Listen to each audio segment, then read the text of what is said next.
சென்னையின் பரபரப்பான வாழ்க்கையில் அர்ஜுன் என்ற இளைஞன் தனது தொழிலில் வேகமாக முன்னேறிக் கொண்டிருந்தான். வெளியில் பார்த்தால் பொறுப்பானவன், நாகரிகமானவன் என்று அனைவரும் நினைத்தார்கள். ஆனால் அவனது மனதின் ஆழத்தில் காதலுக்கும் ஆசைக்கும் இடையிலான எல்லையை அவன் ஒருபோதும் தெளிவாக வரையறுத்ததில்லை. நிலா என்ற பெண் வாழ்க்கையை நேர்மையாக வாழ வேண்டும் என்ற நம்பிக்கையுடன் இருந்தாள். தன்னம்பிக்கையோடு வாழ்ந்த அவள் பிறரின் வேதனையை புரிந்துகொள்ளும் மனம் கொண்டவள். காதல் என்பது ஒருவரை உடைமையாக்குவது அல்ல, அவரை மதிப்பதே என்று நம்பினாள். ஒரு தொழில்நுட்ப கருத்தரங்கில் அர்ஜுனும் நிலாவும் முதன்முதலாக சந்தித்தனர். சாதாரணமாகத் தொடங்கிய உரையாடல் நாட்கள் செல்லச் செல்ல நட்பாக மாறியது. ஒருவரின் எண்ணங்களை மற்றொருவர் புரிந்துகொள்ளும் அளவிற்கு அவர்கள் நெருக்கமானார்கள். அர்ஜுன் தனது வாழ்க்கையில் ஏற்பட்ட ஏமாற்றங்களையும் தனிமையையும் நிலாவிடம் பகிர்ந்து கொண்டான். அவன் சொன்ன ஒவ்வொரு வார்த்தையிலும் ஒரு உண்மை இருப்பதாக நிலா நம்பினாள். அவனுக்கு துணையாக இருப்பதே தனது கடமை என்று நினைத்தாள். நாட்கள் நகர்ந்தபோது அர்ஜுன் தனது எதிர்காலத்தையும் நிலாவுடன் இணைத்து பேசத் தொடங்கினான். நான் உன்னை ஒருபோதும் தனியாக விடமாட்டேன் என்ற அவனது வார்த்தைகள் நிலாவின் மனதில் ஆழமாக பதிந்தன. நிலா எச்சரிக்கையுடன் இருந்தாலும் அர்ஜுனின் நம்பிக்கை தரும் பேச்சும் அக்கறையும் அவளது தயக்கங்களை மெதுவாக கரைத்தன.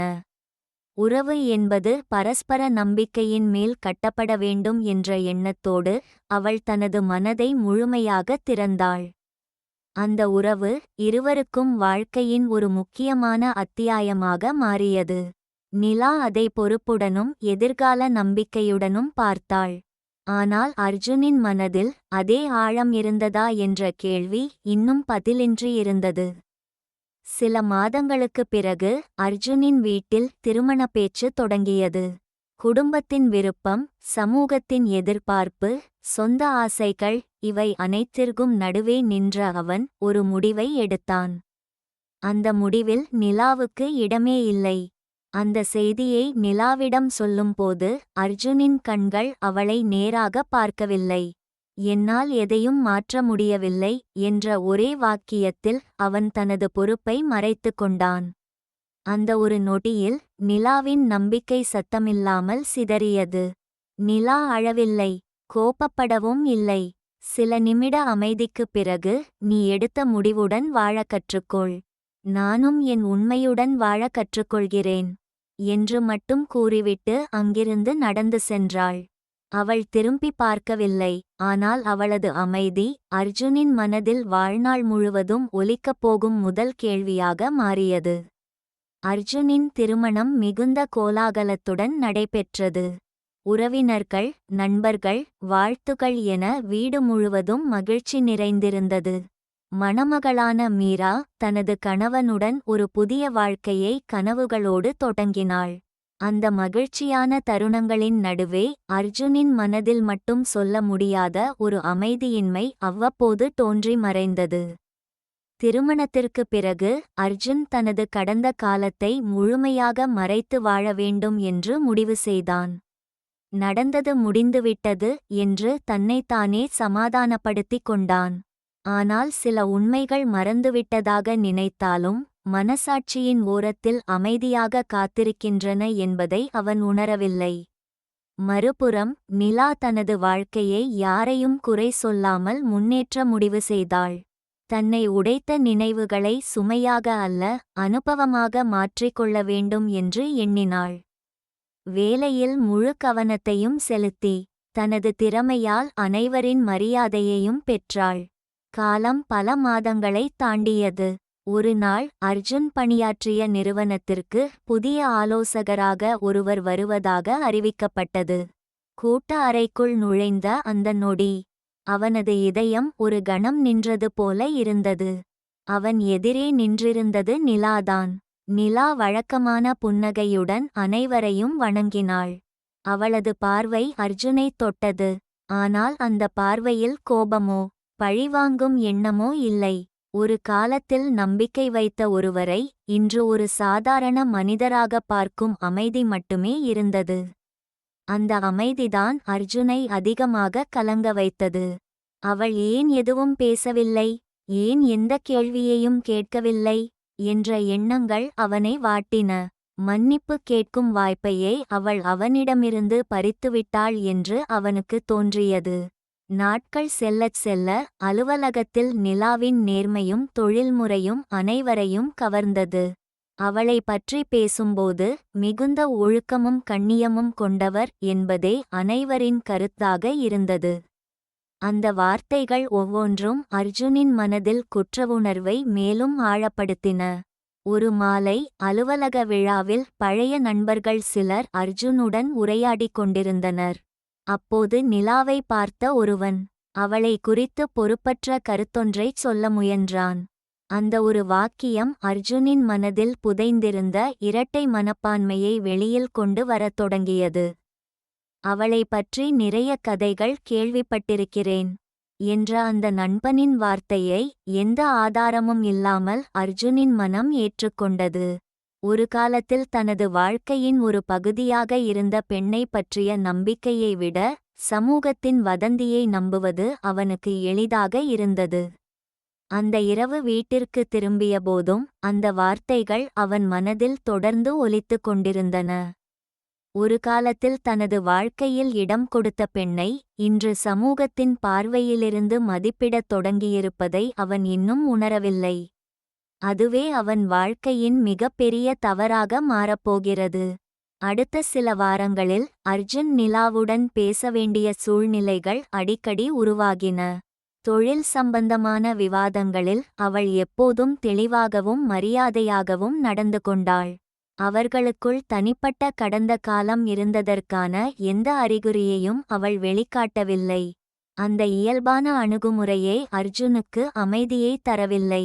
இவளால் எப்படி இவ்வளவு சாதாரணமாக இருக்க முடிகிறது என்ற கேள்வி அவன் மனதை பிடித்துக்கொண்டது.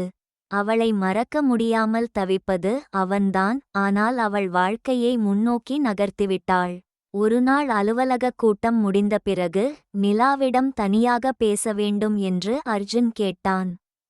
சில நொடிகள் அமைதியாக அவனை பார்த்த நிலா, அலுவலக விஷயமென்றால் இப்போதே பேசலாம், தனிப்பட்ட விஷயமென்றால் அது முடிந்த கதை என்று அமைதியாகச் சொல்லிவிட்டு நடந்து சென்றாள்.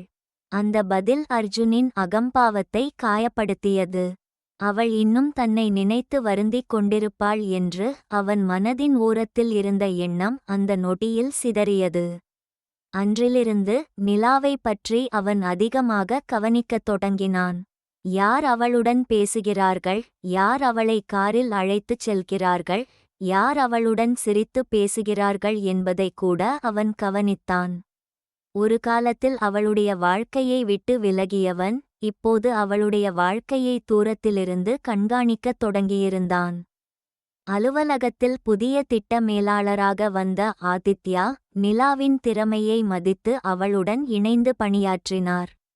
இருவரும் தொழில் தொடர்பாக நீண்ட நேரம் விவாதிப்பதையும் சிரித்து பேசுவதையும் பலர் இயல்பாகவே பார்த்தனர். ஆனால் அர்ஜுனின் மனம் அதை இயல்பாக ஏற்கவில்லை. எந்த ஆதாரமும் இல்லாமல் அவர்கள் உறவை பற்றிய சந்தேகங்களை அவனே உருவாக்கிக் கொண்டான். தனது கற்பனைகளுக்கே தானே சாட்சியாக மாறினான். ஒருநாள் மதிய உணவின்போது சிலர் நிலாவையும் ஆதித்யாவையும் பற்றி பேசிக் கொண்டிருந்தனர். யாரோ ஒருவர் இருவரும் நல்ல ஜோடியாக இருப்பார்கள் போல என்று சிரித்தபடி சொன்னார். அனைவரும் அதை சாதாரண நகைச்சுவையாக எடுத்துக்கொண்டனர். ஆனால் அந்தச் சிரிப்பு அர்ஜுனின் காதுகளில் வேறு அர்த்தமாக ஒலித்தது. ஒரு காலத்தில் தனது வாழ்க்கையில் இருந்த பெண் இன்று வேறொருவருடன் மகிழ்ச்சியாக இருப்பதை அவன் மனம் ஏற்க மறுத்தது. அவளை இழந்ததற்கான வருத்தத்தை விட அவள் முன்னேறிவிட்டாள் என்ற உண்மை அவனை அதிகமாக காயப்படுத்தியது. அன்று இரவு கண்ணாடி முன் நின்றபடி தன்னையே பார்த்தான் அர்ஜுன். நான் அவளை விட்டு போனவன்.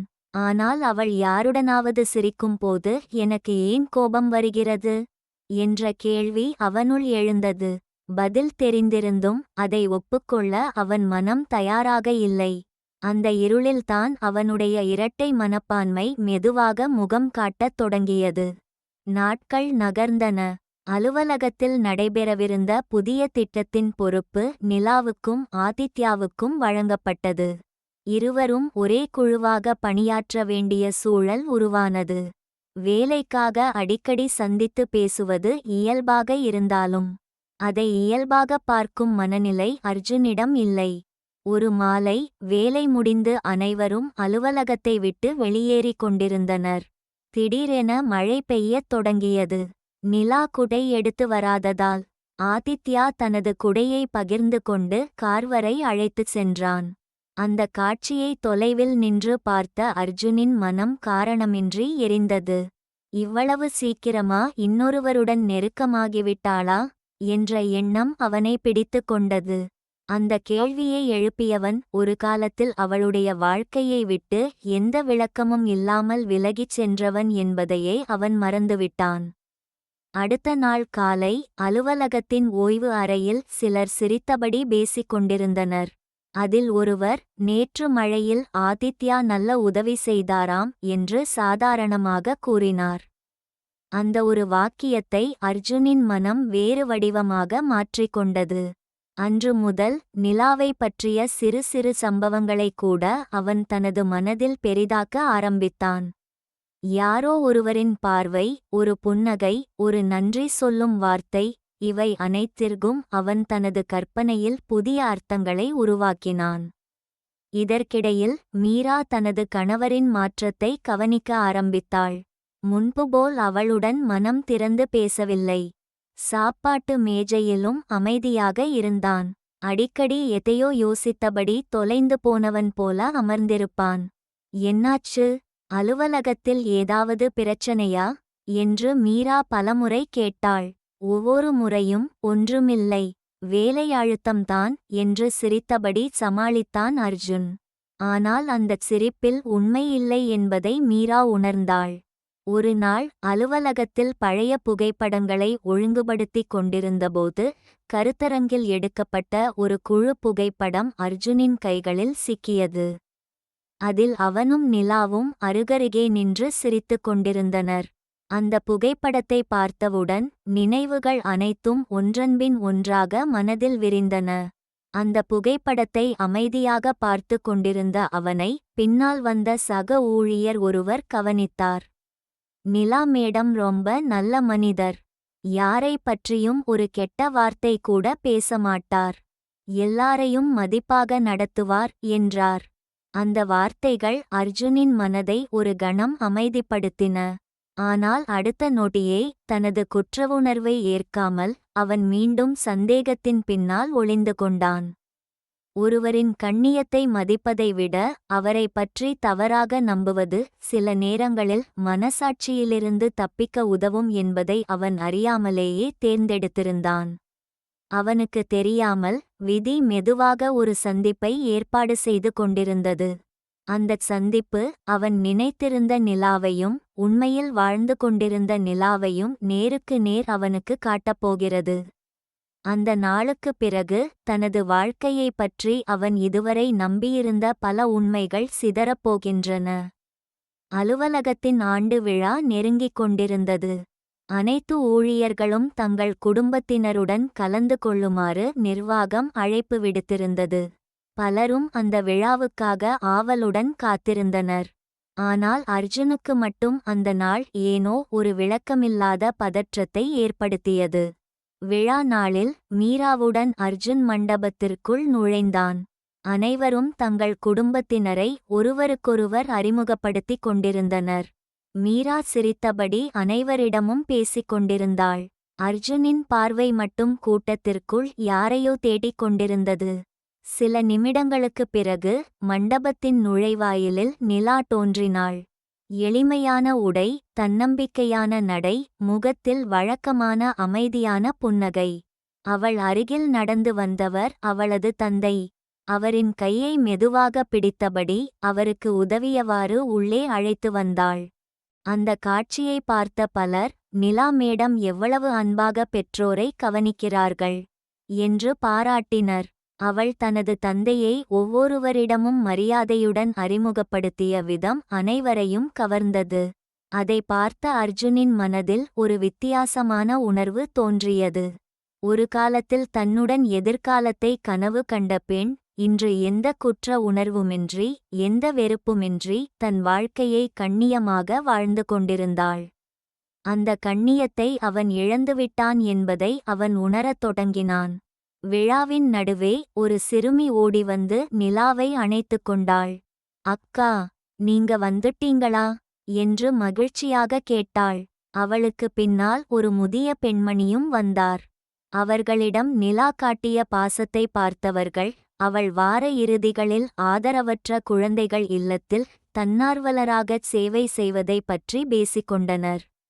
அந்தச் செய்தி அர்ஜுனுக்கு புதிதாக இருந்தது.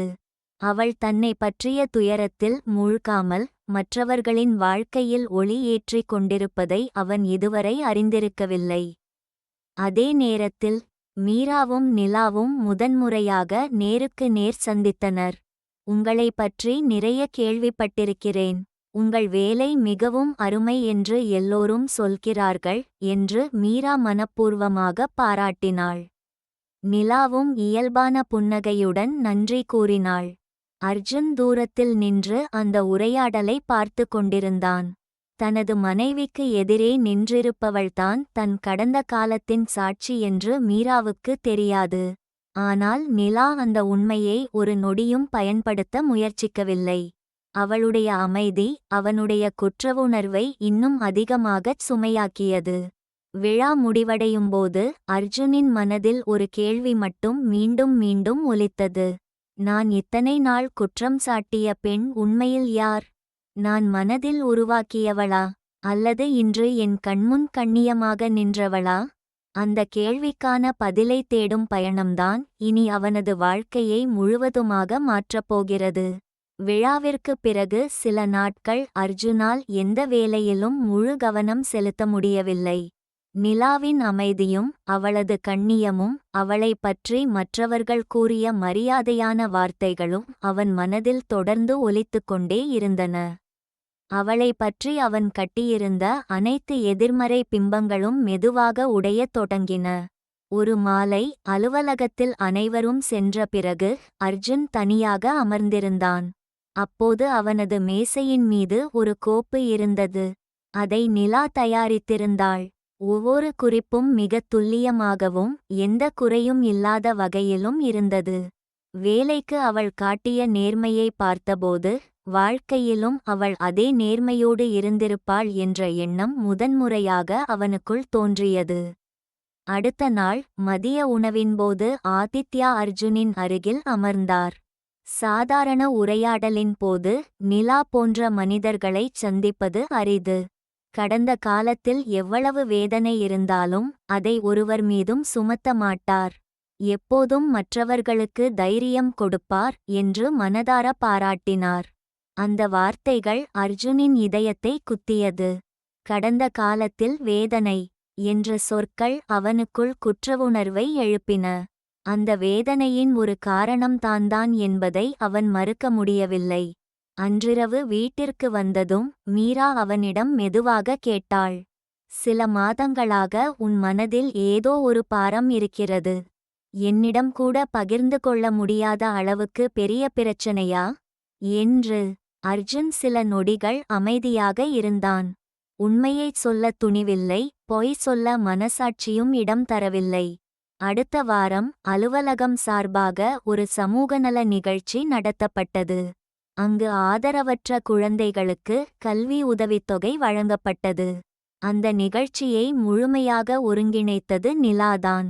குழந்தைகளுடன் அவள் சிரித்து பேசும் விதம், அவர்களை ஊக்கப்படுத்தும் விதம், அவர்களின் எதிர்காலத்தை பற்றி அக்கறையுடன் பேசும் விதம், இவை அனைத்தும் அர்ஜுனை அமைதியாக நிற்க வைத்தன. நிகழ்ச்சி முடிந்தபின் ஒரு சிறுமி நிலாவிடம் ஓடிவந்து, அக்கா, நான் பெரிய டாக்டராக ஆகணும். நீங்க சொன்ன மாதிரி நான் படிப்பேன் என்று கூறி அவளை அணைத்து கொண்டாள். நிலாவின் கண்களில் தெரிந்த மகிழ்ச்சி எந்த வெற்றியையும் விட உயர்ந்ததாக இருந்தது. அந்த காட்சியை பார்த்த அர்ஜுனின் மனதில் திடீரென ஒரு நினைவு மின்னியது. ஒரு காலத்தில் நான் இல்லாமல் உன்னால் வாழ முடியாது என்று தன்னம்பிக்கையோடு கூறியவன் தானே. ஆனால் இன்று அவன் இல்லாமலேயே நிலா பலரின் வாழ்க்கைக்கு நம்பிக்கையாக மாறியிருந்தாள். அன்றைய மாலை அலுவலகத்தின் வெளியே நிலா தனியாக நடந்து சென்றாள். பல நாட்களாக மனதில் சுமந்து கொண்டிருந்ததைச் சொல்ல வேண்டும் என்ற எண்ணத்தில் அர்ஜுன் அவளருகே சென்றான். நிலா, 2 நிமிடம் பேசலாமா என்று தயக்கத்துடன் கேட்டான். நிலா அவனை பார்த்தாள். அவளது முகத்தில் கோபம் இல்லை, புன்னகையும் இல்லை, வெறும் அமைதி மட்டுமே இருந்தது. சில உரையாடல்கள் காலம் கடந்த பிறகு அர்த்தத்தை இழந்துவிடும். அர்ஜுன், இருந்தாலும் நீ சொல்ல நினைப்பதை நான் கேட்கிறேன் என்று அவள் மெதுவாகச் சொன்னாள். அந்த ஒரு வாக்கியம் பல ஆண்டுகளாக மூடியிருந்த கதவை மெதுவாகத் திறந்தது. ஆனால் அந்த கதவுக்கு பின்னால் காத்திருந்தது மன்னிப்பா, இல்லையா என்பதை இன்னும் யாருக்கும் தெரியவில்லை. ஒரு நாள் மதிய உணவு இடைவேளையில் அலுவலக உணவகத்தில் சிலர் ஒன்றாக அமர்ந்து பேசிக் கொண்டிருந்தனர். பேச்சு எப்படியோ நிலாவை பற்றி திரும்பியது. நிலா மேடம் எல்லார்கிட்டையும் ரொம்ப ஃப்ரெண்ட்லியா பழகுறாங்க என்று ஒருவர் சாதாரணமாகச் சொன்னார். அதற்கு இன்னொருவர், அதுதான் அவங்களோட நல்ல குணம், யாரையும் வேறுபடுத்தி பார்க்க மாட்டாங்க என்றார். அப்போது அமைதியாக இருந்த அர்ஜுன் திடீரென சிரித்தான். வெளியில் பார்க்கிறதெல்லாம் உண்மையா இருக்கும் என்று நினைக்காதீங்க என்றான். அங்கே இருந்தவர்கள் ஒருவரை ஒருவர் பார்த்து கொண்டனர். ஏன் சார், உங்களுக்கு ஏதாவது தெரியுமா என்று ஒருவர் கேட்டார்.